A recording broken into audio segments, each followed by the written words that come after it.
All right, good to go. Yes, sir. All right, Shalom. First and foremost, we give all praises and glory to Yahweh, Ba'ashem, Yahweh Shai, Ba'ashem, Kakudash.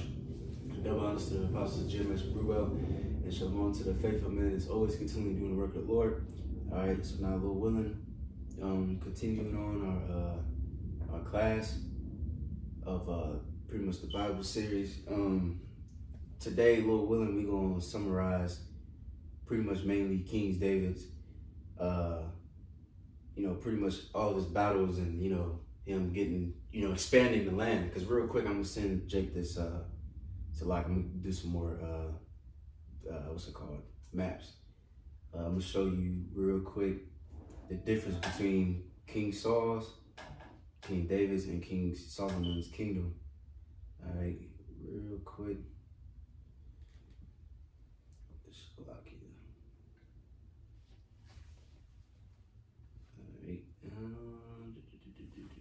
I sent it just now. Because if you look at King Saul's kingdom, it was very small compared to King David's, and he was, obviously taking out a lot of these different nations that were surrounding us, which Lord willing, we'll go into detail in a minute.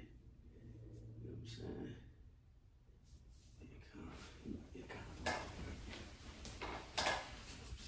See, you got the yellow in the middle, that's King Saul's, then green is King David's kingdom, and then that top where it says Hamath, that's where King Solomon, he expanded all the way to the Euphrates, all the way down to the Red Sea.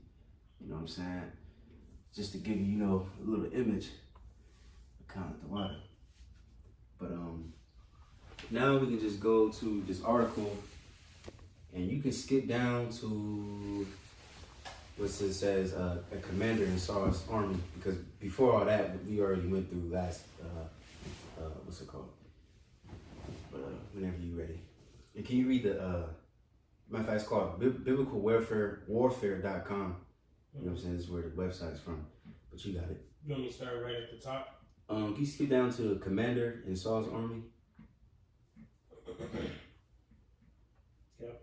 Come. So commander in Saul's army, it says, with the defeat of Goliath, David proved himself to be a lethal fighter. 1 Samuel 18:5. Right. Yeah, can somebody get that real quick? Cause we read a little bit of that last week, but it go a little further. Yeah, 1 Samuel 18:5. Mm-hmm. So 1 Samuel 18, verse 5, it says, and David went out whithersoever Saul sent him, and behaved himself wisely. Mm-hmm. And Saul set him over the men of war, and he was accepted in the sight of all the people, and also in the sight of Saul's servants. Mm-hmm. Let me see. You keep going.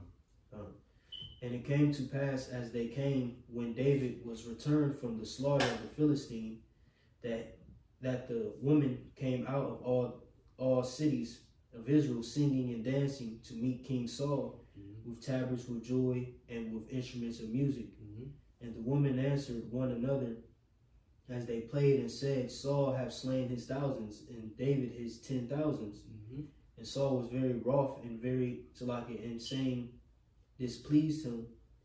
And he said, they have ascribed unto David 10,000s, and to me they have ascribed but thousands. And what can he have more but the kingdom? Right, and that's exactly what happened. Now you've seen, like we mentioned in the last class, King Saul started disobeying the Lord. What was the first one? He sacrificed before Samuel came, and then the second one, he didn't kill all the Amalekites, Amalekites, or whatever, Amalek, you know what I'm saying? And then that's when the Lord really took the kingdom from. Now he's starting to get jealous. Now he's about to do even more wickedness, which you got jealous at a righteous man, you know what I'm saying? But you keep going. Verse me? Yeah. Verse 9, it says, and Saul eyed David from that day and forward, and it came to pass on the morrow. We stop there. But he saw eyed David from that day forward. You know what I'm saying? So now that's where the lesson you can learn from there too is where what's his name? King David, he started showing integrity, because he had many different times he could have killed King Saul. Mm-hmm. You know what I'm saying? or all these different things. But the Lord, he just took the low. He ran. He was a sojourner. He had to move from place to place. And Lord willing, we're gonna go on into that in a little bit. But we can go back to that article. Jumping back in the article, it says, so Saul rewarded him with a command in his army. The text is unclear as to how David progressed within the ranks, but we do know that at some point he commanded units of at least 1,000 men, the equivalent of a modern battalion. In 1 Samuel 18, verse 13, want that? Let me see. Yeah, come on, let's read that real quick. 1 Samuel 18:13 says, therefore Saul removed him from him and made him his captain over 1,000. And he went out and came in before the people. Jumping up from what we read. Come on. And he said he came out. He said, and he went out and came in before the people. You know what I'm saying? So that's why King David was loved too. That's because the spirit. What? That was a skull. Oh, that was a skull? Yeah. No, you remember it's an old skull. Oh, come on. Yeah. Because he was dealing with the people. He was amongst his people. You know what I'm saying? But in overtime, so to speak. Yeah. And another translation, I forgot which one. I think NOT or maybe, or AMP version. One of them two. It said he went out for people for battle and came in. You know what I mean? Pretty much he fought for the people. He was dwelling among the people, so he's very loved. You know what I'm saying? Let me see. You can keep going from that. That's Samuel. Let me just keep reading. Yeah.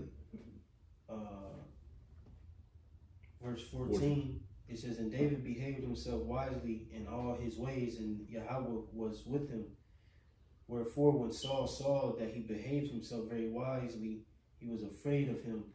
But all Israel and Judah loved David because he went out and came in before them. Right, So yeah, he said Saul was afraid of him because he was behaving wisely. Because he couldn't really openly do nothing against him. You know what I mean? Because they know if he do it, then people are gonna be like, like what you doing, pretty much.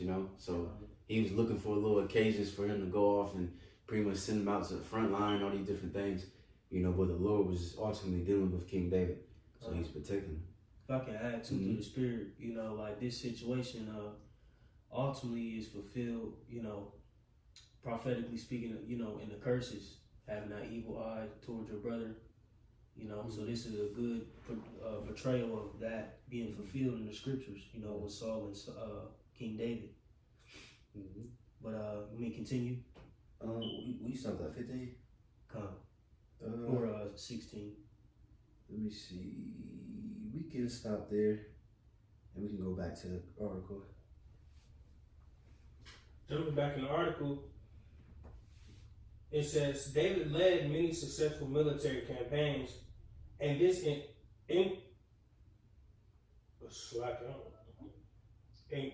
ingratiated him to the people and to Saul's servants, which included other military leaders. But not everyone grew to love David. This successful, charismatic figure incited the ire of Saul.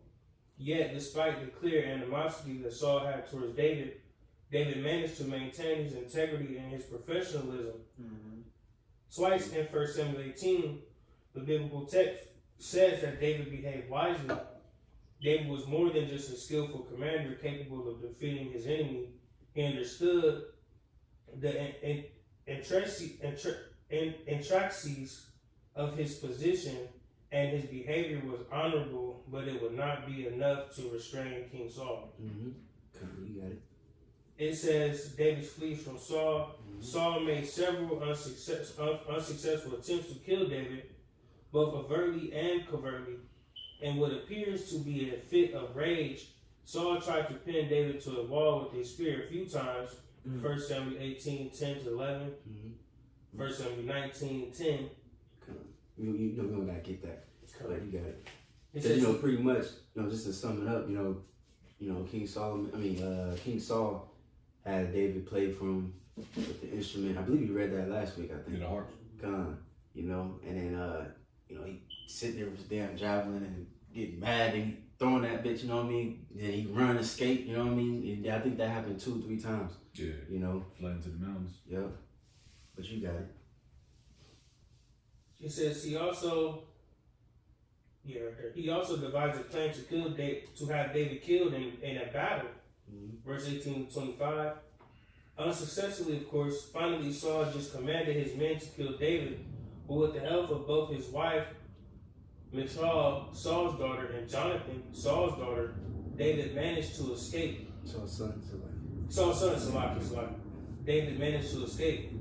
David would spend years on the run, but his time in the wilderness will prove useful in building a strong military following skills and experience. Right, and real quick, that's one of my favorite scriptures. Let me see if I can. I know it's in Psalms 144. What's that? Teach my hands to fight. Oh, that's a good one too. But I was thinking of where it says I'm a sojourner. Oh, okay. As all my fathers. Let me see. I know the Psalms. Yeah, can somebody get Psalms? SOJOURNER? Kind of. Nice. Yeah, 39. Yeah, 39 and 12. This is Psalms 39, 12. It says, hear my prayer, O Yahweh, and give ear unto my cry. Hold not thy peace at my tears. For I am a stranger with thee, and a sojourner, as all my fathers were. Right, and two, real quick, you know, you gotta notice a lot of these different songs were written where King David was running from Saul and, you know, different things that he was going through. You know what I'm saying? I don't know this one specifically, but, you know, but yeah, he said, I was a sojourner as all of my fathers were. You know, a lot of our forefathers, like we already went to the class with Genesis with, what's his name? Father Abraham, Isaac and Jacob, you know, King David, the Maccabees, sons, you know, yeah, so on and so forth. Yahweh Shai himself, Joseph. He had to flee to Egypt and things like that. Yeah, Joseph, you know. So all of our forefathers, we were sojourners, and some of us had to live in the wilderness and so on and so forth. So, Lord willing, you know, it might happen again. Oh, 70 AD. Yeah, Yeah, 70 AD. Yep. But we can go back to that article. David's experience in the wilderness. David's time on the run was difficult but greatly beneficial to the future king in 3 ways. 1, he developed a band of loyal men who would support him throughout his reign. 2, he gained first-hand knowledge of the terrain, learning how to use it to his advantage in military operations. Oh, if I can add, That's fire. because you gotta think the situation when Saul was pursuing him, and they went to the cave. Yeah. And he, you know, he hid himself in a cave. Yeah. And I think he had a few men with him. Yeah, some men with him, yeah. And he sliced the skirt of his garment Yeah. without him even knowing. You know what I'm saying? Yeah. So they say he was skillful. He knew the terrain, etc. Exactly. Beautiful. That's a spirit too. It's gonna mention that cave. We're gonna go into it a little bit. But you got it. But verse 3, he became intimately aware of guerrilla warfare tactics, how to use them and defend against them. So like, all right, my fault. You got it. Building a strong foundation for a loyal military. Initially, David fled to the cave of Adullam, 1 Samuel 22:1. Can somebody get that? Yeah, I'll get that. This is 1 Samuel chapter 22 at the top. And King David therefore departed thence and escaped to the cave Adullam. And when his brethren and all his father's house heard it, they went down thither to him. Right, and you know, it's cool too. Like if you know going through the scriptures, you know, it's good. Like, you know, we're gonna show a couple maps, but also look up videos, stuff like that. There's a video I looked up, you know, of the cave Adullam, and it shows.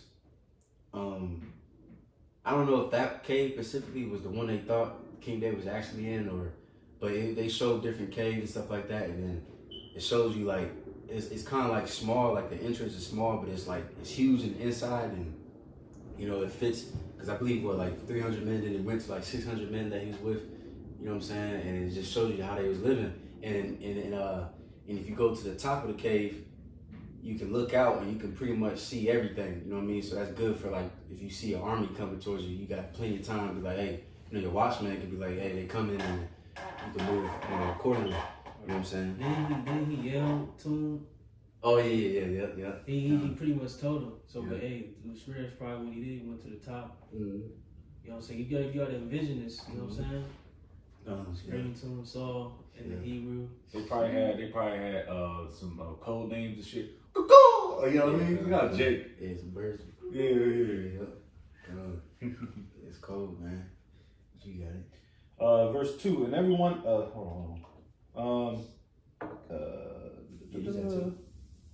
Yeah, verse 2, and everyone that was in distress, and everyone that was in debt, and everyone that was discontented, gathered themselves unto him, and he became a captain over them. And there were with him about 400 men. 400 men, con. But see, he says right there, it says everyone that was in debt, distress, discontented, yeah. So everybody was through. Yeah, smack. You know what I'm saying? And that's how it is normally in the truth. Like, brothers dead, brothers, you know, baby mama dramas, brothers had past, you know, all kinds of shit, man. But that's what the Lord dealing with. The Lord dealing with the poor and the needy. The God of us, Judah say, the God of the furlong. You know what I'm saying? But the meek. Yep. The meek, the humble, the lowly. Let me see. We can. Matter of fact, keep going. We can read a little bit more. Verse 3. And King David went thence to Mizpah of Moab, and he said unto the king of Moab, let my father and my mother, I pray thee, come forth, and he be with you till I know what the Most High will do for me. Mm-hmm. And he brought them before the king of Moab, and they dealt with him all the while that King David was in his hold. Right. We can stop there. We can go back to the article. Back in the article it says, it was there that his family and 400 disgruntled men joined him, a number that would later grow to 600.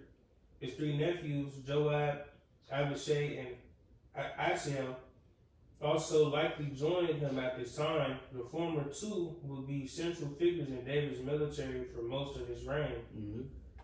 David's popularity. I love this topic, bro. This is real history, you know. This is real. This is our history. Mm-hmm. You know what I'm saying? Yeah, we was in slavery and all that shit. You know what I'm saying? But this is the might that you so-called blacks, Latinos, and Native Americans come from, man. You know, because niggas think their history Start with slavery. Yeah. Or you know, some niggas try to mention Mansa Musa and Moors. You know what I'm saying? Egyptians and shit. Yeah. Nah, this is our history right here. You know. Yeah, and it's crazy too, because like if you talk to these different heathen and shit, you know what I'm saying? They look at you like, because I remember I was talking to one, and I was talking about like when I said, because I was just going into how every nation ruled, and I mentioned, you know, so-called black people, and they looked at me like, when y'all ever ruled? You know what I'm saying? Like people think that we're just some monkeys, right? Yeah, this shit crazy, bro. Damn, bro. And Esau, the Lord, he did a good job of, you know, keeping us hidden. But now the Lord finally gave us his knowledge and wisdom and understanding back. Now we understand that King David was a so-called black man. And on down, then, of course, you have a shot. You know what I'm saying? It's beautiful history, man. But y'all got it. Back in it says David's popularity while serving in Saul's army was likely to pull the pull factor that led these men to align themselves with David. The push factor was clearly their difficult circumstance, debt, distress, etc. But what would cause these men to remain with David in the harshness of the Judean wilderness and share in his troubles for so many years? Times were indeed difficult, and David gives us a glimpse of the condition they endured in Psalm 63. Can you read that real quick? You want to read it right here, this ESV? Yeah. You want me to get it in KJV? Yeah, that's cool. Okay, real quick. Psalm of David. This is Psalm 63, 1 ESV. It says, a Psalm of David when he was in the wilderness of Judah. O God, you are my power. Earnestly I seek you. My soul thirsts for you. My flesh faints for you, as in a dry and weary land where there is no water. Right. You know what I'm saying? Like I said, like some of these Psalms were when he was going through what he was going through with King Saul. And I believe, real quick, let me see. I know it's like in 50 something. Here's another one real quick. I ain't gonna read all of it, but Psalms 57:1 to the chief musician Alatrich, Miktam of David, when he fled from Saul in the cave. And it goes into the actual psalm. It says, "Be merciful unto me, O God, be merciful unto me, for my soul trusteth in thee. Yea, in the shadow of thy wings will I make my refuge until these calamities be overpassed." So this is the mindset of King David. He's going through this shit with King Saul. This is the king. This is his father-in-law. He's the Lord's anointed. It's like he's in a predicament because he can't just kill him, because he understands like, hey, this is the Lord's anointed. So I gotta just lay low and just keep moving. And that prophecy happened. Yep, and just let the Lord, because he said that multiple times when he met with King Saul and almost killed him and things like that. He said what? He said, let the Lord be a judge between me and you. You know what I'm saying? I ain't gonna put my hand on you. I'm gonna let the Lord handle you. You know multiple times to do it. Yeah. Oh, man, your ops is out there lacking, you know what I mean? Yeah. Damn. You know, but we can go back to the article. It says, the Judean wilderness was inhospitable, and David and his men often suffered from thirst and hunger. His men's willingness to stay and suffer with David was influenced by the care and loyalty David showed them. 3 instances gives us a glimpse of his character as a leader of men. All right, real quick, can we get Hebrews 11 and a little bit down to, let's see, you start at 37.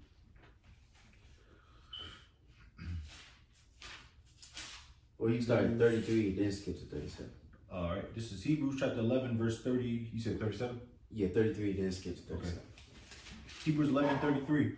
It says, "Who through faith subdued kingdoms, wrought righteousness, obtained promises, stopped the mouths of lions." Right, so through faith, and King David had that faith, you know what I'm saying, that got him through what he was going through. Excuse me, but you got it. Verse 37.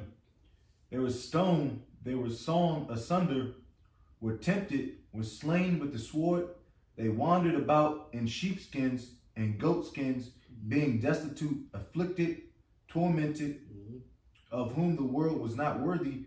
They wandered in deserts and in mountains and in dens and caves of the earth. Right, so you see what I'm saying? Yeah, so deserts, mountains, dens, caves of the rock.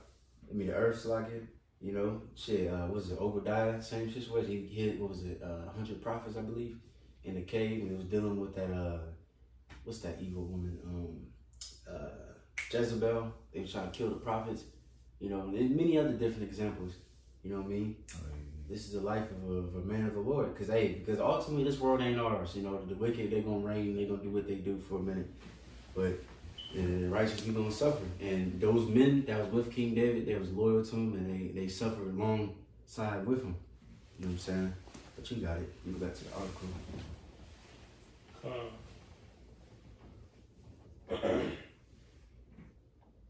It says, David almost killed the wealthy man Nabal and his entire household when he refused to give provisions to David and his band of outlaws. David's ire, whether right or wrong, was no doubt rooted in his deep desire to provide for his men. You just read the title. We don't gotta go into it. Just clicked off. 1 Samuel 25:2, all the way to verse 42. It says that thirsty David poured out the water as an act of sacrifice because he felt unworthy of the risk his men took in obtaining that water. 1 Samuel 23:13 and 17. At 1 Samuel 30, verse 21 to 25, he made certain that the men in the rear will receive as much provision as those on the front lines.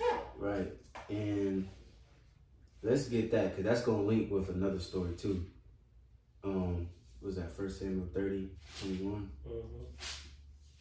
You know what I'm saying? This is 1 Samuel chapter 30, verse 31. Oh, yeah. 21. Wow.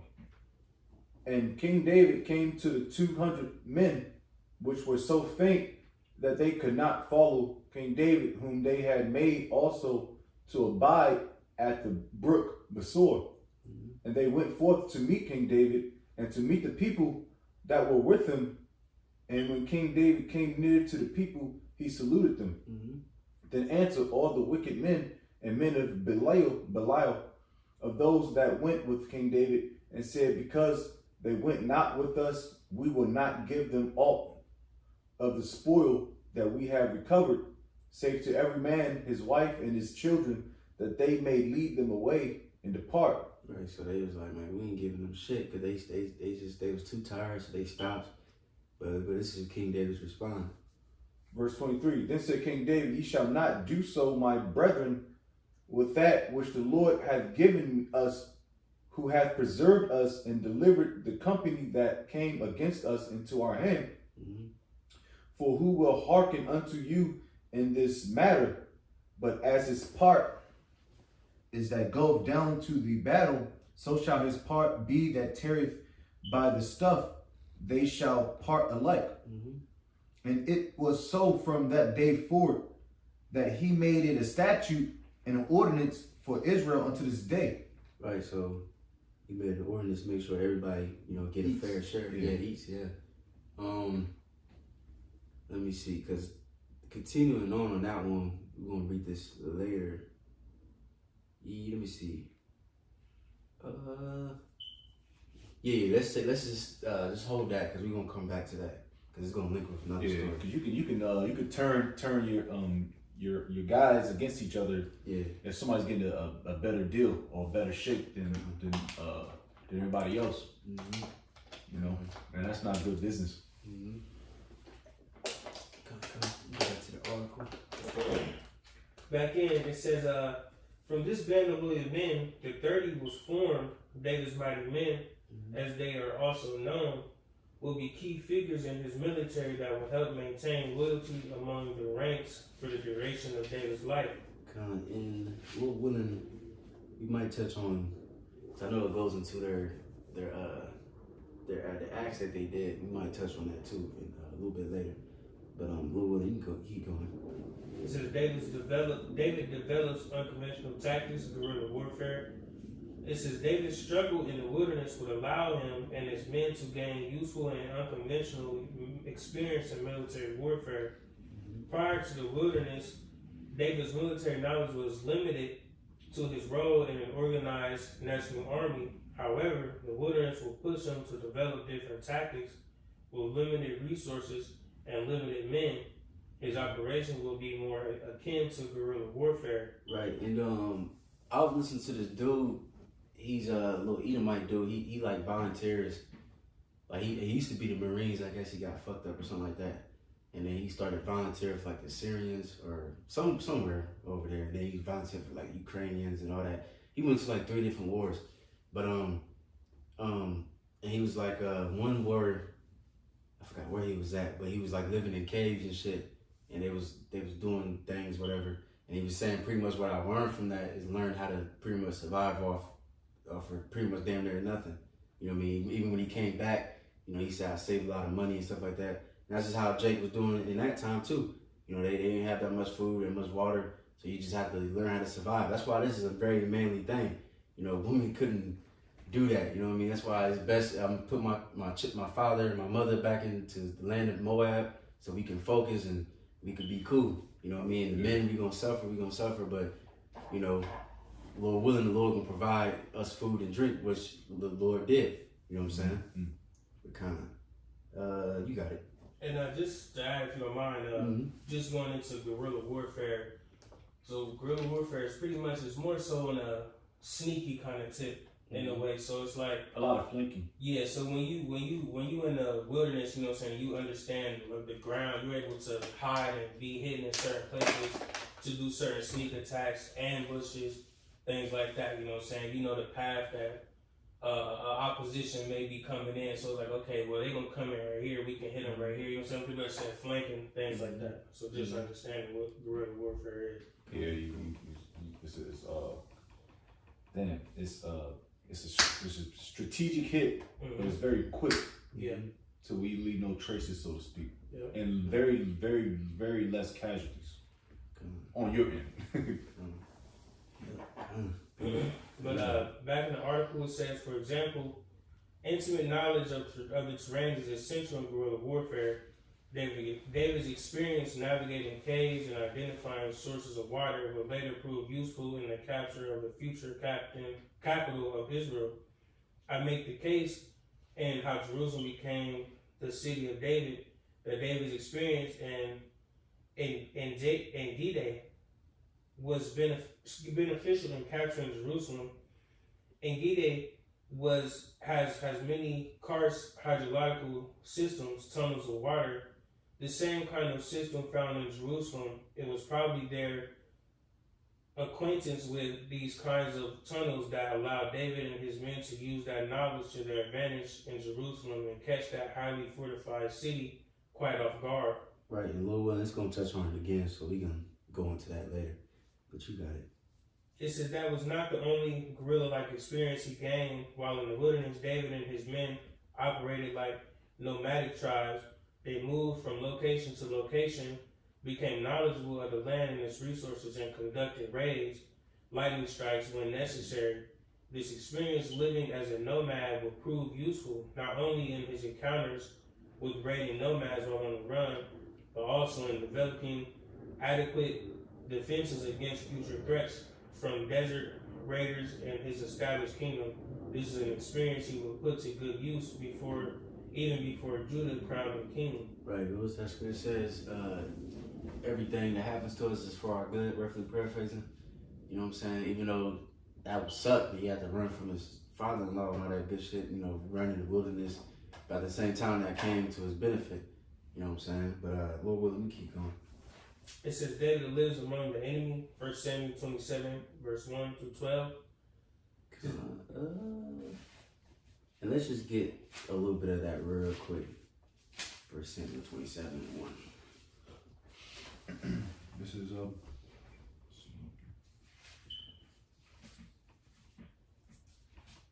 slow. This is 1 Samuel.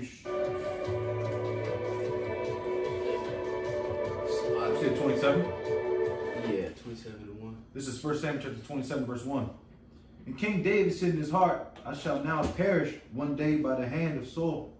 There is nothing better for me than that I should speedily escape into the land of the Philistines, and Saul shall despair of me to seek me any more in any coast of Israel. So shall I escape out of his hand. Mm-hmm. And King David arose, and he passed over with the 600 men that were with him unto Achish, the son of Maoch, king of Gath. And King, and right, that's the king of the Philistines. You know, Gath again is where what's your boy Goliath. Goliath. And they say what's that nigga name? Ashish or Ashish. You know, Ashish. they say that might have been like kind of like a title, like how you got like you know, like Caesar. Yeah. You know what I mean? That might be one of those again, or that might have been the king's actual name. But you got it. So I believe there's two Ashish, whatever the hell his name is, in the scriptures. You know what I mean? But you got it. Verse 3. And King David dwelt with Ashish at Gath, he and his men, every man with his household, even King David with his two wives, Ahinoam, the Jezreelitess, and Abigail, the Carmelitess, Nabal's wife. Mm-hmm. And it was told Saul that King David was fled to Gath, and he sought no more again for him. And King David said unto Ashish, we stopped there. Matter of fact, Salaki, keep going. Salaki. Mm-hmm. Verse 5. Verse 5. And King David said unto Ashish, if I have now found grace in thine eyes, let them give me a place in some town in the country, that I may dwell there. For why should thy servant dwell in the royal city with thee? Mm-hmm. Then Ashish gave him Ziklag that day, wherefore Ziklag pertaineth unto the king of Judah unto this day. Right. And okay, now we go back to the article. So now we can see what was going on. Why, you know, we was in that land. You got it. Back then, it said David wearied from the wilderness and the cat and mouse game. So like it was Saul fled to Gath, a Philistine city, under the protection of the kings of Ish. Although not explicitly stated in the text, one can surmise that David offered his services and those of his men in exchange for protection. Theologians may question David's move from a moral standpoint, but from a military and strategic one, it was brilliant. David at Ziklag, David wisely perceived that it would be disadvantageous to remain Disadvantageous. disadvantageous. Never seen that word before. To remain at Gath. From the viewpoint of the Philistines who served Achish, David was a capable leader of dangerous men who came from enemy territory. Come on, real quick. I sent that picture. You mind showing that real quick just to show you where Ziklag is at? You know, just to get the image in the head, you know.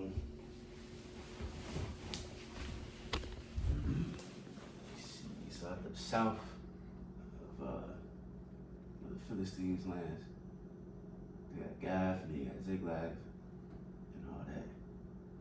You know what I'm saying? And then two, right there, them arrows, that's where King David was attacking. He attacked those three different places while he was down there, which was genius because it's going to go into it, you know what I mean, in a minute. Because, hey, King David, he was smart, bro. Like, everything he was doing is going to link up to how he became a king and got everything established. You know what I'm saying? But you got it. Back in the article. Mm-hmm. It says, it would only be natural for his presence to incite distrust in Achish's court, a perception proven true in 1 Samuel 29. Mm-hmm. He did kill the Philistine Goliath after all. Right, in 1 Samuel 29, we just summarized it. Pretty much, the Philistine princes, they realized who King David was. Oh no, they didn't. They pretty much realized he was an Israelite. They was like, who's this? Like, why? They ain't about to go to battle with him. So they pretty much told him to stay back. And the king was like, you know, hey, sorry, whatever, you gotta stay back because they don't, you know. And then eventually, I think he's gonna go into it more. Pretty much, he faked like he was crazy because people start realizing that. Because, you know, like I said, Gath was the land where your boy Goliath was from. So people start seeing like, oh, this King David that slew him. So, you know, but you keep going. It says, David therefore requested permission to live in the outskirts outside the city walls. Achish agreed and offered David the town of Ziklag on the southern border of Philistine territory. Although generous on the surface, his true intention was to use David's military prowess and his small army to defend the Philistine southern flank. Achish's trust in David was rooted in the mistaken impression that the enemy of his enemy was his friend. David would play on that belief, using deception to win the trust and support of Achish. While at Ziklag, David and his men were able to use Ziklag as a base of operation to attack nomadic tribes in the Negev. Right. In the Negev. And real quick, you know, going to I always stuck with me, the elder in Atlanta, I think his name is Karatazar. He said, you know, pretty much you gotta be a righteous snake. You know what I mean? King David, you know, he could have been like, oh, fuck going into the Philistines, I'm just gonna do my own thing. But then that would have been fucked up, and then he got swallowed up by Saul. So he had to just play, you know, what's it called? Be wise as a serpent, pretty much. You know what I mean? But you got it. It says at the end of each raid, David will return to Achish, presumably with the spoils of his campaigns. However, he led Achish to believe that he was raiding areas within Judah. Mm-hmm. Can you read that? Yep. And Achish trusted David, thinking he has made himself an utter stench to his people Israel. Therefore, he shall always be my servant. Right. 1 Samuel 27:12. Come on. Yeah, so he thought he had one. You know, shit, got one of these Israelites on my side. I'm about to, you know, I mean, the military do that shit too. The American with, what's that, warfare? They had them, what was them, Afghani niggas? Or the Iraqis? All right. Remember they sent them out first to go get blown up and shit? Yeah. You know what I'm saying? So he thought he gonna try to do that to King David and his army, but, you know, the Lord had other, you know, plans. But you got it. It says clearly Achish thought David was a trustworthy ally. It was a mistake he would eventually regret. At Ziklag, David used genius political and military maneuvering to pave the way for his rule in Judah and the eventual expansion of his empire. Here are four examples. By winning Achish's trust, David would be able to take over the crown of Judah with little opposition from the Philistine king. Once on the throne, Achish considered David as a vassal king and had little reason to object to the move. Mm-hmm. By raiding and destroying key nomadic tribes of the Negev, David greatly weakened the southern threat to Judah. Right, which that map we already showed, because he attacked the Gerzeyites, the Jerzerites, and the Amalek. You know what I'm saying? And that's south of Judah. So now he took out those enemies. So now Judah don't got to worry about that. You know, but you got it. It says David shared the spoils of the Amalekite raid with key towns and elders in Judah. Right, and now we can go back to that. What was that? 1 Samuel 27, I believe. The last couple verses. Yep. 1 Samuel 27, and we'll start at 10. And Achish said, "Whither have ye made a road today?" And King David said, "Against the south of Judah, and against the south of the Jerahmeelites, and against the south of the Kenites." Hey, Salakia. Is this one? My fault. I think it's somewhere else. Salakia gave me a check. Morning. Hold up.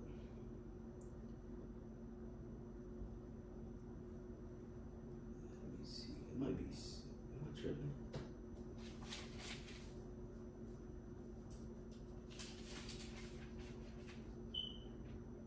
It might have mentioned it in.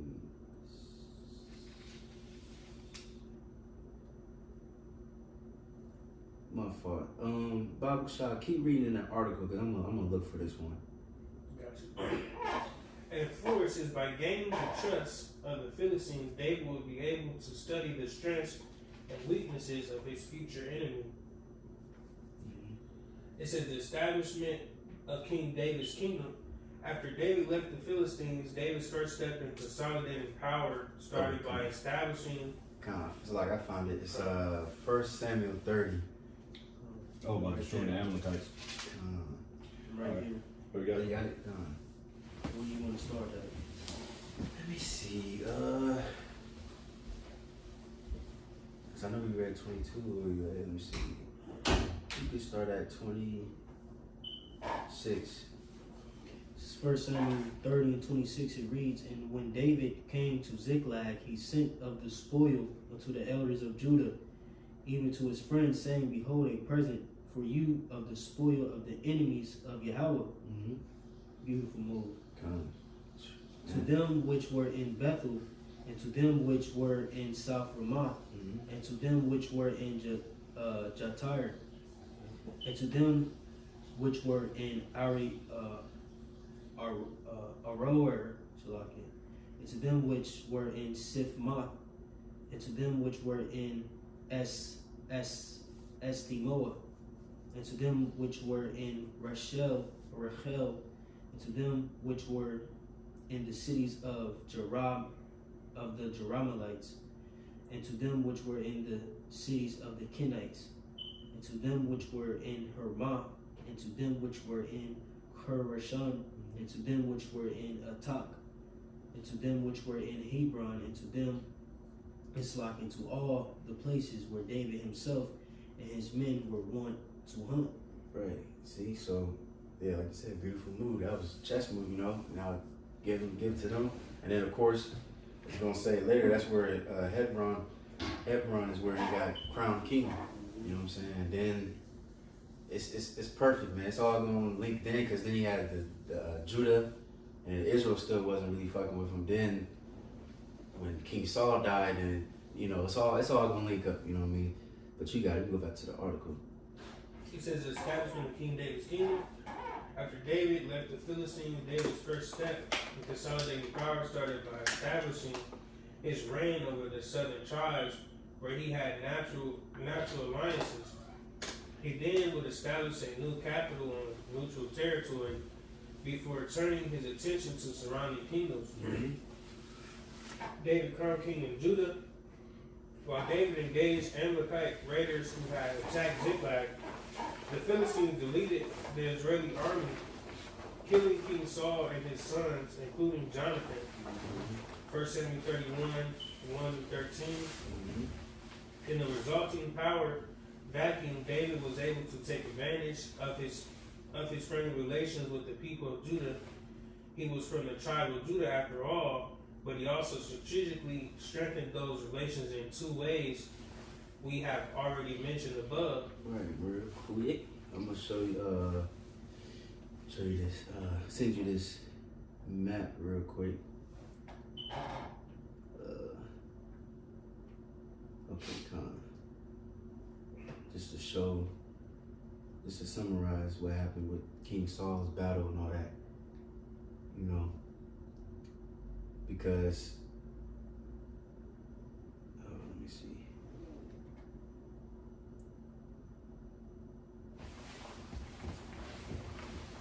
Yeah, there you go. Can you mind Bible shot reading those 1, 2? Mhm. All right, so Too small. now I got it. So we got the map. So number 1 down at the bottom, we had the Philistines mustered their forces at Aphek and advanced to Shunem. All right. Number 2, up top, the Israelites set up camp at Jezreel, and the night before the battle, Saul consulted medium at Endor. Right, that witch, because he tried to, what's his name? Samuel passed already, and he tried to seek counsel. The Lord wasn't answering, so he went to a witch. You know what I mean? That's crazy. 3, the battle begins, and many Israelites retreat up the slopes of Gilboa. There, Saul and his sons are killed. Right, and that part where it said they fled, then those Philistines, they came and they started dwelling in those lands right there. You know what I'm saying? So that's the situation that King David had to deal with. So now, just to show people fled and everything's chaotic, but you got it. Yeah, it was different fronts, man. He had to fuck with them Amalek, Jeshurites, and all that stuff, while he's still on the conquest of fleeing from Saul. He was going crazy. Right. And he was the captain. Oh, man. You don't think he was drinking some Yayizzle? Right. Number 4, the bodies of Saul and his sons are hung on the walls of Bethshem. And 5, going towards the south, the men of Jabesh Gilead traveled through the night to recover the bodies of Saul and his sons, perhaps as a repayment for Saul's rescue of the town from the Ammonites years earlier. Right, and the Lord, King David blessed those men eventually, because he said, bless you because you buried Saul and his family. Yeah. You know what I mean? Just to show again. Honor. Yeah, honor, integrity, But let me go back to the Akka. It says, David weakened the threat to Judah's southern flank by destroying nomad raiders from the Negev. David sent the elders of Judah the fruit of some of his spoils. The result of his efforts proved fruitful. Shortly after Saul's death, the people of Judah anointed David king when David arrived at Hebron. The remainder of the tribes of Israel were not so keen on accepting David. The commander of King Saul's army, Abner, quickly placed Saul's son Ishbosheth on the throne. 2 Samuel 2:1-11. The northern tribes of Judah will remain. Let's read a little bit of that. 2 Samuel 2:1. All right. This is 2 Samuel chapter 2, verse 1. The header is King David goes to Hebron, where he is made king of Judah. And it came to pass after this that King David inquired of the Lord Yahweh, saying, shall I go up into any of the cities of Judah? And the Lord said unto him, go up. And King David said, whither shall I go up? And he said unto Hebron. So King David went up thither, and his 2 wives, also Ahinoam the Jezreelitess, and Abigail, Nabal's wife, the Carmelite. And his men that were with him did King David bring up, every man with his household, and they dwelt in the cities of Hebron. And the men of Judah came, and there they anointed King David king over the house of Judah. And they told King David, saying that the men of Jabesh Gilead were they that buried Saul. And King David sent messengers unto the men of ye of the Lord, that ye have showed this kindness unto your Lord, even unto Saul, and have buried him. And now the Lord show kindness and truth unto you, and I also will requite you this kindness, because ye have done this thing. Therefore now let your hands be strengthened, and be ye valiant, for your master Saul is dead, and also the house of Judah have anointed me king over them. Verse 8.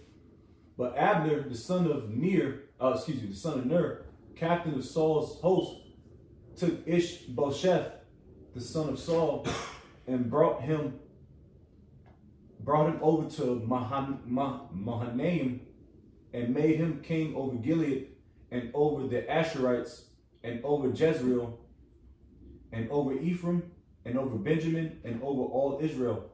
Right, and one more verse. Verse 10. Ishbosheth, Saul's son, was 40 years old when he began to reign over Israel, and reigned 2 years, but the house of Judah followed King David. Right, so Israel's still split as of yet, but Lord willing, he about to unify in a minute. But yeah, you see that a lot too in the scriptures, or a few times where, like even with King David, when he was about to pass, what was it? Because King Solomon is supposed to be next, which he was, but one of his brothers, I forgot, he hurried up and became king. Yeah, he tried to get up in there. Yeah, but I wasn't him. Right.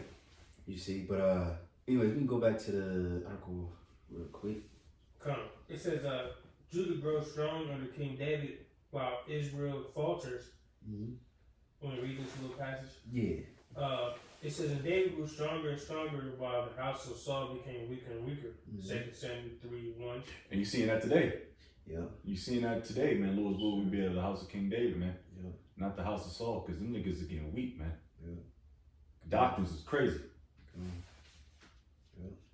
It says King David will rule over Judah from Hebron for 7.5 years.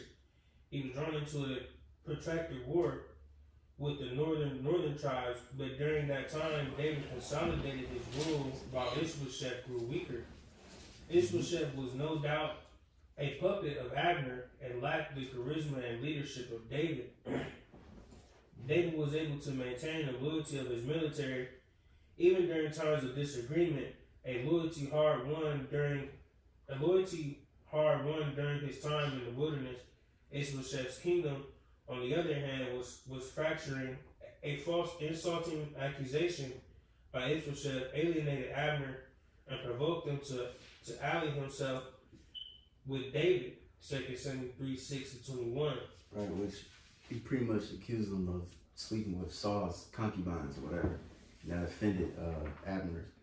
You know what I mean? It pretty much said, hey, matter of fact, let's just get it real quick, because I think it's short.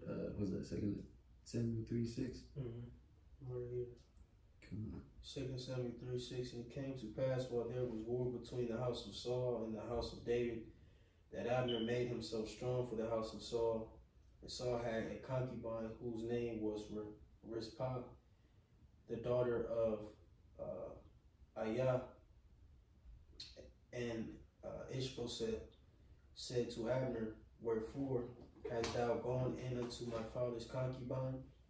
Then was Abner very wroth for the words of Ishbosheth, and said, am I a dog's head, which against Judah do show kindness this day unto the house of Saul thy father, to his brethren and to his friends, and have not delivered thee into the hand of David, that thou chargest me to do, thou chargest me today with a fault concerning this woman. So do the Most High to Abner, and more also, except as Yahweh have sworn to David, even so I do to him. to translate the kingdom from the house of Saul and to set up the throne of David over Israel and over Judah from Dan even to Beersheba. Right. Yeah, we can stop there. So many similitudes to these precepts. You know, I mean, we already know it because you go the second born of Isaac. You know, Esau was supposed to get the blessing because he's the oldest. And like King Saul was the first. You know, not technically. You know, but he was the author. You know what I'm looking for. Right. He was authorized the king of Israel. Yeah. Dang, man. That shows the Lord is all about order. His order. Go back to that article. Back in, it says, shortly after Joab murdered Abner, and without Abner's protection, Ishbosheth was left vulnerable. Two of his own military officers assassinated him. 2 Samuel 4, verse 1 through 8. King David unites Israel. After Ishbosheth's death, King David was able to win the acceptance of the northern tribes through his honorable treatment of both Abner and Ishbosheth. Joab murdered Abner behind David's back. This betrayal could have had major political repercussions for David. Instead, David's response to the murder of both men helped to build bridges between himself and the northern tribes. It's Joab, man. I mean, he did good deeds, but he kept going behind King David's back and doing things he wasn't supposed to be doing. Ended up getting himself killed. I think King Solomon had him get killed. Yeah. Because he killed somebody else, didn't he? Like, I forgot. He killed Abner. I think he did something else. Didn't Abner kill his brother? Yeah. Abishai? Or was it not Abishai? What's his brother's name? He said run like a gazelle. Is that him? Yeah. It's right in the 5th grade. Ashi.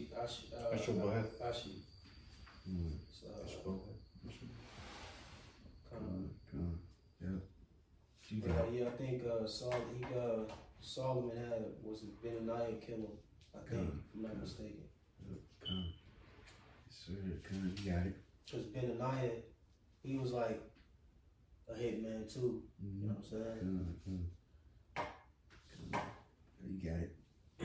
Back in the article, it says at the time when it was common to humiliate one's defeated opponent through gruesome acts, displaying decapitated foes on posts, for example, David chose a more honorable path. He arranged a state funeral for Abner in Hebron and executed Ishbosheth's assassin. A deep sense of honor, grief, and justice, vice political expediency drove King David's actions. Nonetheless, the effect resulted in large political gains for King David. These two acts were instrumental in persuading the elders of the northern tribes to join forces with David and accept him as king. Shortly after David established a new capital, Jerusalem, in neutral territory, he made it the base of his operations and brought the Ark of the Covenant there. This move sent the message that he intended to rule all of Israel without tribal allegiances. Right, real quick. Let's get that where Israel accepted King David. I think it's, I forgot which chapter. Let me see. I believe it's 2 Samuel 5. 2 Samuel 5. And you can start at 1. This is 2 Samuel chapter 5, top. Then came all the tribes of Israel to King David unto Hebron, and spake, saying, Behold, we are thy bone and thy flesh. Also in times past, when Saul was king over bone and flesh, you know, be family, same people, you know. Family.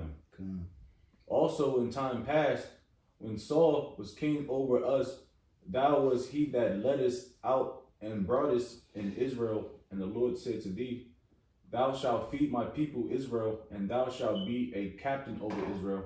So all the elders of Israel came to the king to Hebron, and King David made a league with them in Hebron before the Lord, and they anointed King David over Israel.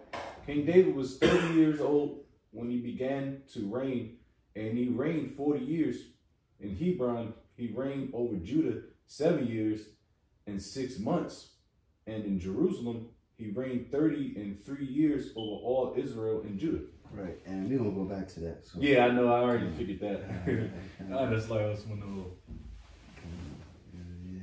Can we go back to that article real quick? It says King David's wars of expansion.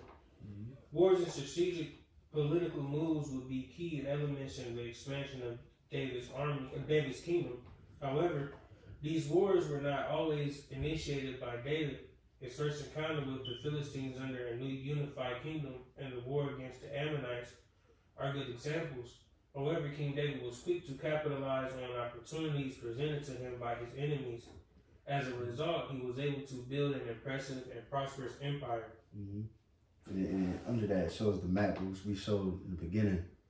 But even on the side too, I forgot about this map. It shows like the present day Israel, and it's a lot smaller compared to King David's actual empire. You know what I'm saying? And that's why you see them damn so-called, who's they trying to expand and take over different other places, but the Lord ain't dealing with them niggas. I mean, they gaining shit, I guess, whatever. But the Lord ain't about to let them expand like they really, really want to. You know what I'm saying? That's for us to do, Lord willing. But you got it. It says, through his wars of expansion, King David gained control of all three major transportation routes in the land bridge that is Israel. The Via Maris, the road of the Patriarch's Ridge route, and the King's Highway. Access to these transportation routes not only contributed to the economic success of his kingdom, but allowed for easy development of his military when necessary. Right, and we'll send you the image. And that also made me think of King Solomon, because pretty much King David took out all the enemies, got those trade routes and stuff like that, highways and stuff, and then King Solomon just had to jump up in there, with the riches, and then now that's why he was so damn rich.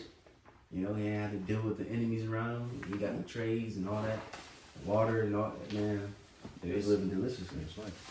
And if I can just add real quick, Mm-hmm. it was Asiel who Abner killed Joab's brother. That guy was mixed up with his other brother, Abishai. Just wanted to throw that out there.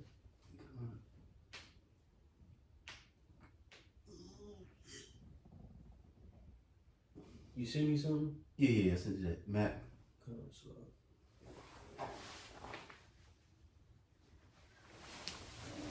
Just to show you. Give me those things on the side. Those routes. All right, so it's key trade routes during King David's empire. All right, we are yellow for Via Maris, blue for Road of the Patriarch, brown or reddish brown already, the King's Highway. Green would be other trade routes, and this is how he got busy and he got his empire established. Yeah, look at that, man. Commerce, that shit. Yeah, commerce is crazy, especially during those times when they weren't, the highways weren't, they didn't have fucking Dodge Magnums and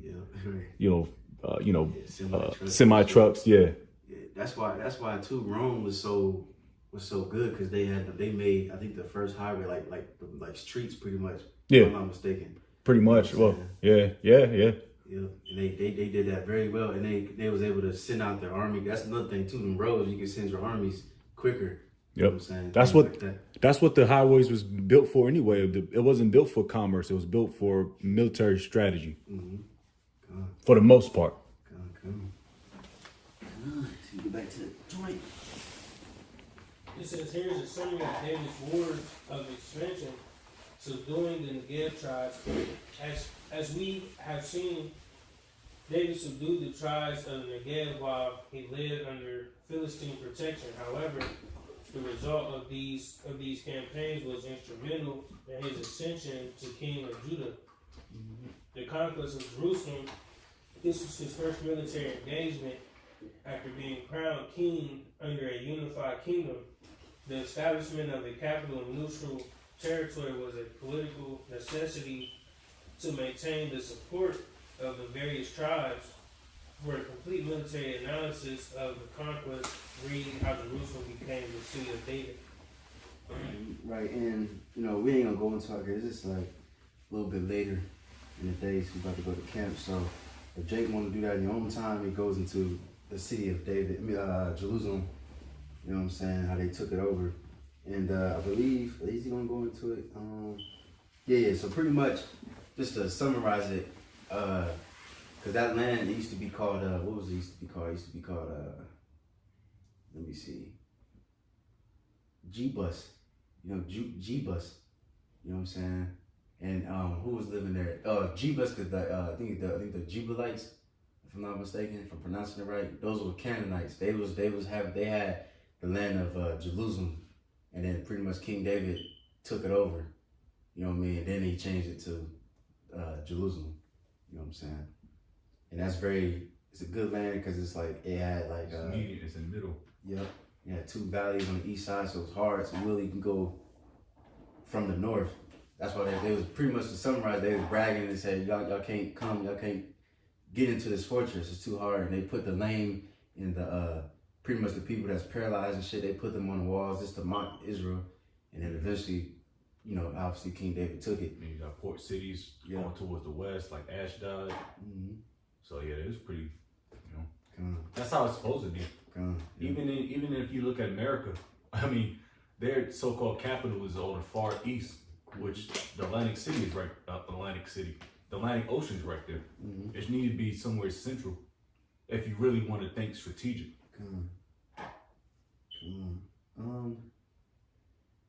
Let me see. We might have to, cause it's still a lot more. We might have to skim through some of this. Let me see. Matter of fact, okay. So the next one you read, you on the defeat of the Philistines, right? Yeah. Let me see. Okay, just to summarize it, can you just read the headings, like the defeat, the war against Moab, and so on and so forth, instead of just reading all that? Because, yeah. The conquest of Jerusalem, the defeat of the Philistines, the war against Moab, the defeat of the Arameans, the defeat of the Ammonites, the war against Edom.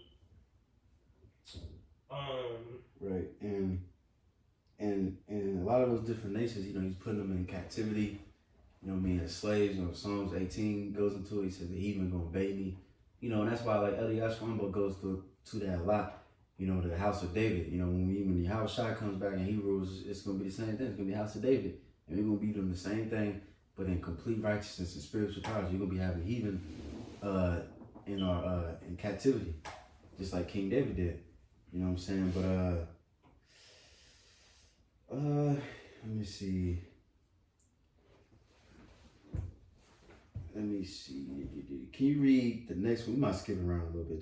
Just go ahead and read the next paragraph.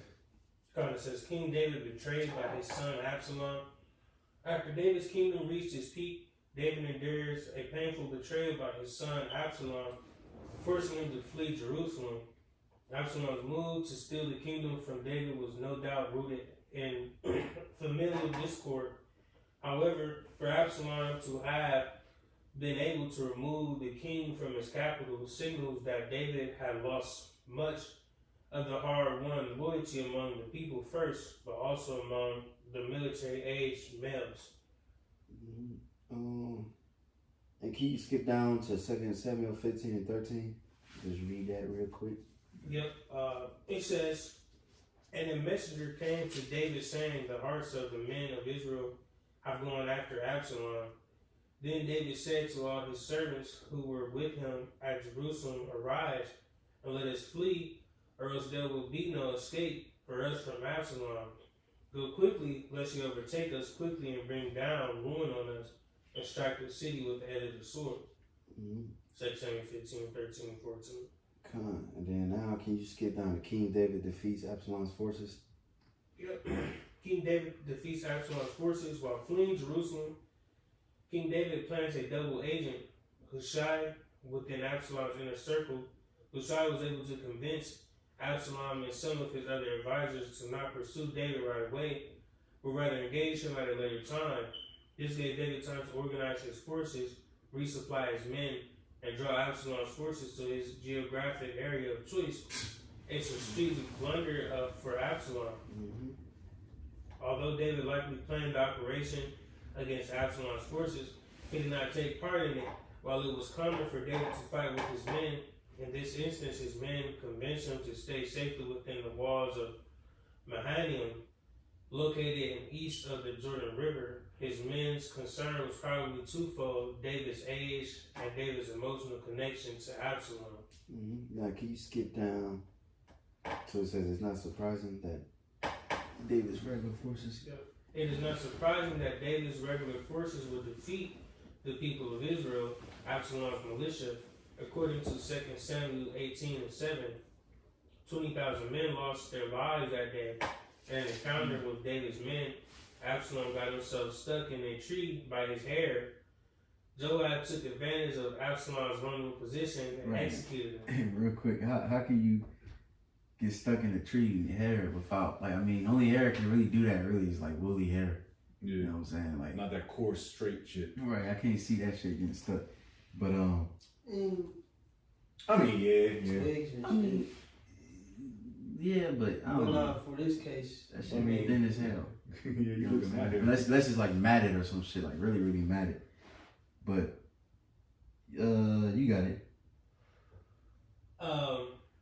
It says against the king's orders. Yeah, that's who he killed. He killed his son too, Joab. Yep. Kind of, you got it. Because King David told him not to hurt him. You know what I'm saying? But you got it. King David's mercy. Ancient warfare was brutal, and mercy was frequently withheld, even from one's own relatives. However, David extended mercy to his enemies and critics more often than not. If we read the exploits of David with a modern Western worldview, we might miss just how unusual his character as a warrior was for the time. His compassion won him loyalty, but it also put him at odds with his most brutal military commander, Joab. Come on. You got it. Here are some examples of David extending mercy. David refuses to kill Saul on 2 occasions despite the latter's attempts to kill him. 1 Samuel 24:3-7, 1 Samuel 26:7-11. David allows himself to be corrected by a woman, Abigail, and restrains himself from killing Nabal, 1 Samuel 25:2-35. David strikes a deal with Abner, Saul's military commander who helped pursue David and who also placed Ishbosheth on the throne in Israel, 2 Samuel 3:21. An individual by the name of Shimei from the house of Saul cursed and threw stones at the king when David was running from Absalom. David's warrior Abishai volunteered to take off his head, but David restrained him and forgave Shimei. 2 Samuel 16:5-14 and chapter 19:18, verse 18-23. David grants Amasa command of his military over Joab, even after Amasa had joined forces with Absalom. 2 Samuel 19, verse 13. David is patient with Absalom's rebellion and gives his instructions to his men to avoid harming him. 1 Samuel 18:5. Right. You know, just showing you the mercy of King David, the type of ruler that he was. Now, let's skip to one more part. King David's military exploits ends with a giant, and then we can stop there. King David's military exploits end with a giant. David's military career was propelled forward by the killing of the giant Goliath. It is ironic then that his military career would end at the hands of a giant as well. Towards the latter end of David's days, Israel was at war again with the Philistines. The biblical account states that David grew faint during a battle against the Philistines. A giant by the name of Ishbenab came barreling toward David with the intent to kill him, and it looks like he might have succeeded, but the warrior and commander Abishai came to his aid and killed the giant instead. 2 Samuel 21:17. After this incident, his men objected to him ever returning to the battlefield.